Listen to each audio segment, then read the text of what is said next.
এই খাবার আমার মালিকের বাড়ির, তুমি চুরি করে খেতে এসে তাই আমি তোমাকে তাড়াচ্ছি। এটা তুই কি করলি?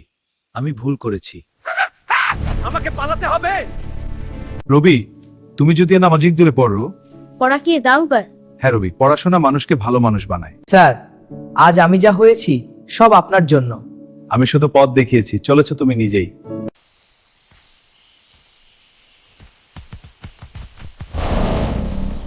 সতর্ক থাকলে।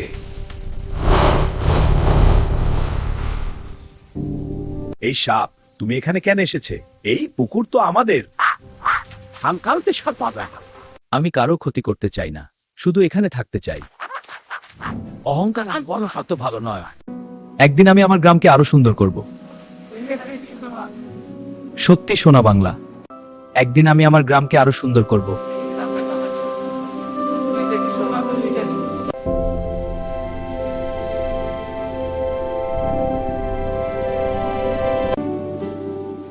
তুই দেখিয়ে দিলি সোনা বাংলা শুধু মাটিতে না, যেখানে মানুষের মনে বাংলা।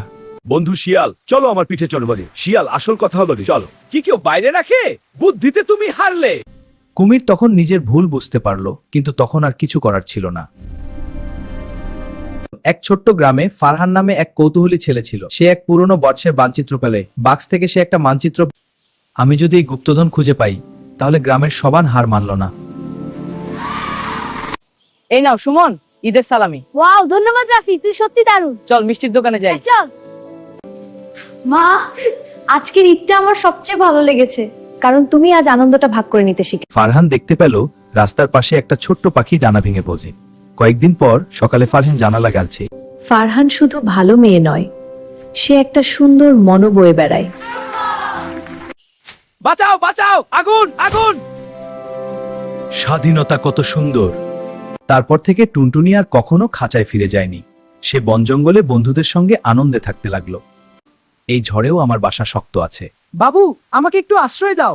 এসো ভিতরে বন্ধু, তুই ঠিক বলেছিলি। বাবু দয়া করে তাকে ভিতরে ঢুকতে দিল। তুই ঠিকই বলেছিলি, পরিশ্রম করলে ফল ভালোই হয়। ওহে কাক ভাই, তোমার গলার সুর নাকি খুবই মিষ্টি, একবার গান শুনতে পারি? আমি বোকা। কাক গান বলো, সে কোকা পরিচরল। শিয়াল তারা দাঁটে পদ মহিষে বেঁকেপি করেছে। এক ছিল ছোট্ট একটি বিড়াল, তার নাম ছিল মিনি। তুমি খুব ভালো। মিনি হাসলো। তুমি আমাকে বাঁচিয়েছে।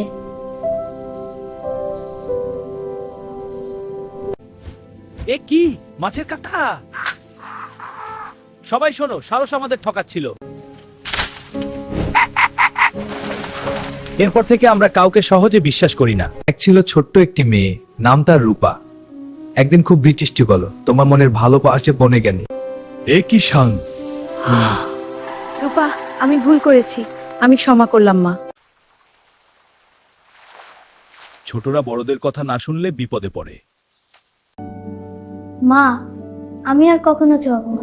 এটাই ভালো ছেলে হওয়ার লক্ষণ। রাজকুমারও, হ্যাঁ, তোমার বন্ধু হব। তোমার দয়া আর ভালো জিত আমি মুক্তি পেলাম। এরপর তারা সুখে শান্ত করতে লাগলো।